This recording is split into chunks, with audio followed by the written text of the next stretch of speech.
திருமணம் ஆகாதவங்க இந்த கோயிலோட நிலப்படியை தாண்டியாச்சினாலே 5 விதமான தோஷங்கள் நிவர்த்தியாகி 48 நாட்களில் திருமணம் ஆகிடும்னு சொல்லப்படுது.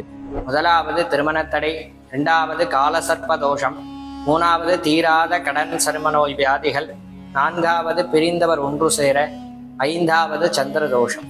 இங்க இருக்க கல்யாண சுந்தரேஸ்வரர் கிட்ட மாலை மாத்திக்கிட்டீங்கன்னா எப்பேற்பட்ட திருமணத்தடையும் நிவர்த்தி ஆகிடும்னு சொல்லப்படுது.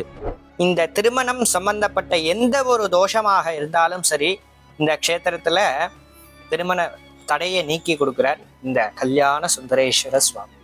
பூஜையோட பலனுக்கேற்ப 48 தினங்கள்ல இந்த திருமணம் கைகூடி வரும். இந்த கோவிலில் இருக்கும் மூலவர் பெயர் சோமநாத சுவாமி, அம்பாள் பெயர் சௌந்தரநாயகி. மிகப்பெரிய ஒரு புண்ணியம் பண்ணியிருந்தா மட்டுமே இந்த கோயிலுக்கு வர முடியும். இல்லை அப்படின்னா இந்த கோயிலோட நிழலை கூட மிதிக்க முடியாது. இந்த கோயிலோட ஃபுல் வீடியோ நம்மளோட யூடியூப் சேனலில் அப்லோட் பண்ணியிருக்கேன், மறக்காமல் போய் பாருங்கள்.